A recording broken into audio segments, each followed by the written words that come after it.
Hello and welcome to the channel. My name is Sean Huggins and this is Europe with Hugs. Thank you so much for being here. Today we have, oh boy, a very interesting video planned. Europe has no free speech. Do Trump and Musk have a point? Oh damn. Link to the original video down in the description as always. But does Europe have no freedom of speech? Does only America really have true freedom? We're going to find out today, I think. But before we get into that, if you haven't already, then please consider subscribing, leaving a like, leaving a comment down in the comment section below. All these things are quick, easy, free, and they really help the channel a lot. So thank you in advance. Anyways, let's waste no more time yapping. Let's see, does Europe have freedom of speech? Here we go.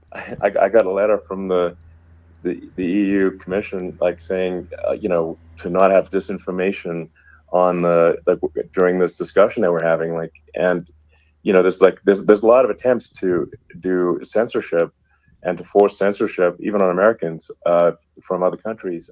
This was Elon Musk during a live chat with the former president Donald Trump last week on X, referring to a letter he received just before the interview from the EU's Commissioner for Internal Markets, Thierry Breton. So if an incredibly influential person, the richest man in the world, somebody who bought the American election, if he goes on social media and spreads incorrect information at best, at worst, just straight up lies to millions, maybe tens of millions, maybe hundreds of millions of people in terms of impressions on whatever he's doing or saying, then if somebody calls him out for it, that is suppressing his freedom of speech, according to him. I think I follow so far. Let's continue. Breton was particularly concerned about disinformation after seeing how misinformation on X had contributed to last week's UK riots. He warned that their conversation might run afoul of the EU's Digital Services Act if it wasn't properly moderated. Oh. But Musk, never one to shy away from a fight, fired back with a Tropic Thunder meme that basically told the EU to mind its own business, albeit in stronger language. Not to be outdone, the CEO of X also jumped into the fray, accusing the EU of trying to meddle in American affairs and patronizing Europeans by stifling free speech. Huh? Isn't X a global company? Interesting. And of course, Trump's campaign wasn't going to miss out on all the action either, declaring that the EU should stay in its lane and calling it an enemy of free speech.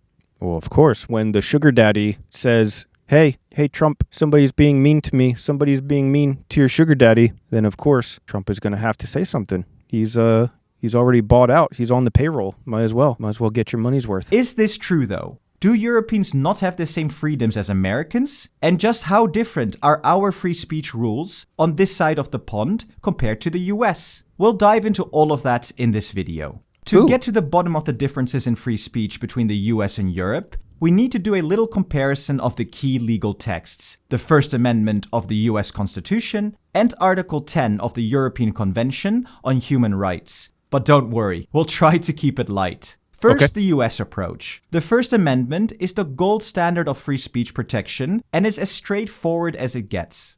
Congress shall make no law abridging the freedom of speech or of the press.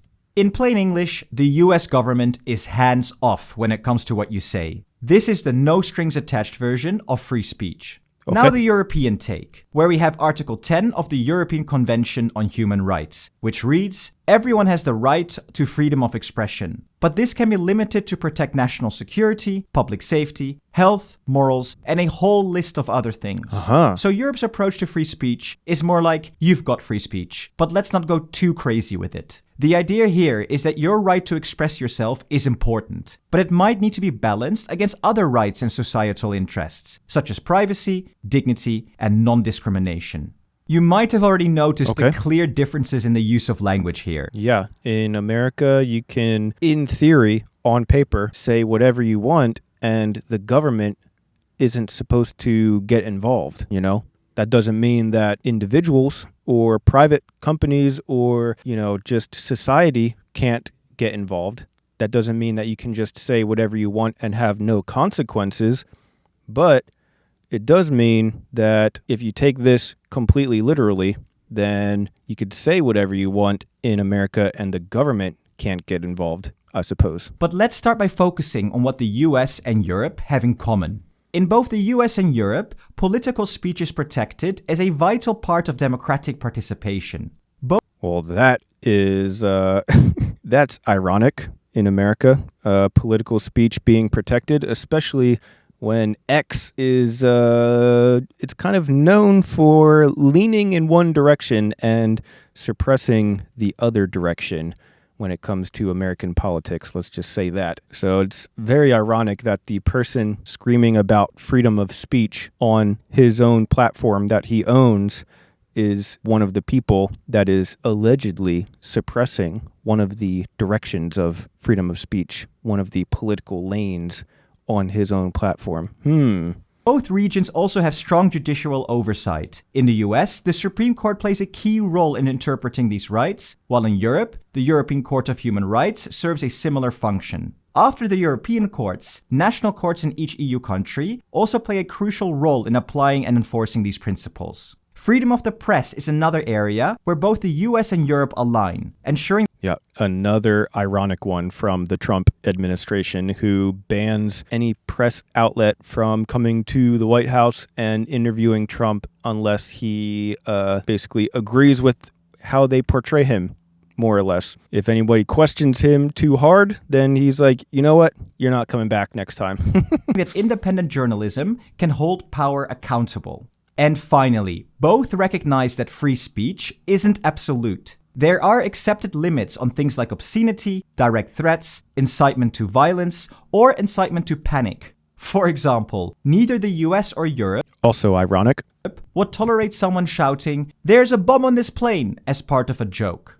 So while both countries recognize that there's some limit to free speech, the EU typically extends these restrictions further than the US. Also, the European Court of Human Rights provides considerable flexibility to national courts, meaning that the exact limits on freedom of speech can vary significantly from one European country to another. So what are these limits? Today we will cover 3, starting with the big one, hate speech. In the US, hate speech is generally protected unless it directly incites violence or illegal. Well, that's once again ironic, and the reason it's ironic is because look at this picture. Actions. In Europe, it's a different story. There's more of a balancing act, where certain forms of hate speech are simply not tolerated. But enough of the theory. Let's look at some real-world examples. In Austria and Germany, Nazi symbols, gestures, and acts that glorify or endorse the Nazi regime are strictly prohibited. That would be nice to have in America right about now, to be honest. For instance, earlier this year, 4 Germans were arrested in Austria after placing white roses at Adolf Hitler's birthplace, with one of them giving a Nazi salute. Similarly, a legislator from the far-right Alternative for Germany was arrested for using the Nazi Sieg Heil salute. Holocaust denial. Wow. So if Elon Musk was in Germany, he would be arrested right now. Damn it. So close. Is another form of hate speech that's illegal in many European countries. For example, earlier this year in France, authorities arrested a known Holocaust denier, emphasizing that Holocaust denial is a gross insult to the Jewish community and others who perished in places like Auschwitz. In the US, while such actions are heavily frowned upon and can carry serious social consequences, it's not illegal to deny the Holocaust or make a Nazi salute. Yeah, unfortunately, you are legally able to do all of this stuff, which is part of the problem in America, but that doesn't mean that you are free of consequences from your neighbors or your colleagues or society as a whole. It's just that the government isn't allowed to get involved, basically. The next limit is defamation. In the US, defamation laws are more lenient, especially for public figures who have to prove actual malice, meaning the person knew that the statement was false or didn't care if it was. Another big problem. You can basically make up lies and whatever you want in America and get away with it as long as you can't be proven to have done it on purpose. If you're just like, no, I swear, there was an accident, it was just a silly little mix-up, then you can't get in trouble, I guess. Wow, so simple. That explains a lot, actually, how, a lot of people are able to just go on the internet and say whatever they want and make up all kinds of crazy stuff, especially nowadays in the politics realm in America. and it can just be literally straight up lies. It could just be a random YouTuber or podcaster all the way up to the actual president of the United States and everybody in between. Anybody can just say any lies that they want, completely false information and just whatever. And there's no consequences because then people can be like, what? That's what I thought. My bad. Basically, I guess, you know. A recent example is Sarah Palin's case against the New York Times in 2022.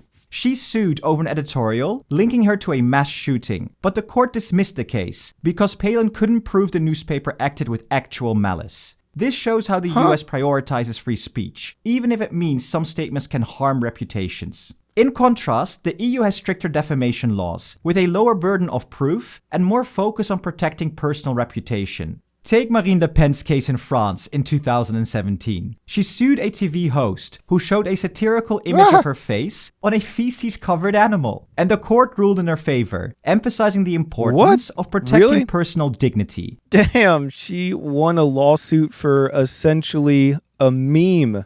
Dude, that's funny. Wow. Something that's given more weight in the EU than in the US. However, it is a bit subjective, as Johnny Depp, for example, won his defamation case just a couple of years ago against Amber Heard. Right. And then the third limit is privacy. In the US, privacy protections are weaker, especially for public figures, because free speech is often prioritized, even if it invades someone's privacy. The EU, however, has strong privacy rules, including the right to be forgotten. For example, a Spanish lawyer successfully requested that Google remove links to an old newspaper article about his past financial issues. Wait, what? The right to be forgotten? Whoa, that sentence is crazy sounding. The right to be forgotten. So you can sue somebody on the internet and like get your information taken down off of the internet?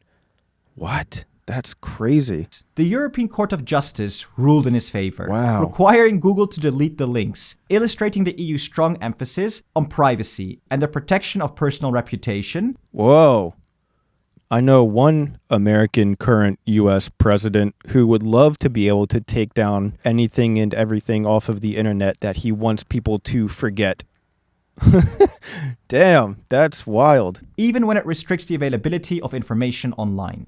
Now, it goes without saying that both the US and the EU highly value freedom of speech. And the claims by Trump and Musk that Europe has no freedom of speech are simply not true. Comments like the one Musk made just before the UK riots could be seen as an incitement to violence, which has been illegal in the US, UK, and the EU for decades. Yep. The difference lies in how each region approaches it. The US prioritizes free speech over most other rights. The US prioritizes billionaires over anything else, even everybody else's rights. Often allowing it to override concerns about hate speech, privacy, and defamation. In contrast, the EU takes a more balanced approach. While free speech is highly valued, it is carefully weighed against other fundamental rights, such as the protection of personal dignity, reputation, and privacy. The EU's goal is not to limit free speech, but to ensure it does not unjustly harm individuals or disrupt societal harmony. But what do you think? Is the EU right to intervene? Or how would you address the challenge of misinformation or hate speech? All right. Well, I mean, being an American, it's hard to go a day without misinformation because of American politics. Because, it's just kind of, that's the whole thing. That's all of American politics right now is just lies and deceit and half-truths and deception, and there's basically no truth to anything that anybody says within American politics nowadays. So I don't really know how you would even change it, to be honest, but it seems like the European system is pretty cool. I mean, it's obviously very damaging to allow people to spread lies to tens of millions, hundreds of millions of people for years and years and years, and they can just spread lies and then eventually people believe them. You know, and it's a very dangerous thing because then you end up in some sticky situations as a society, as you can see from our current state in America. Send help. But that being said, I'm curious what you guys, the experts, have to say about it. So let me know your thoughts down in the comment section below. And again, if you haven't already, consider subscribing, leaving a like, all of that good stuff. It's quick, easy, free, and it really helps the channel a lot. So thank you in advance. But that being said, that's all the time that I have for today. So thank you guys so much for being here. And as always, I'll see you guys next time. Peace.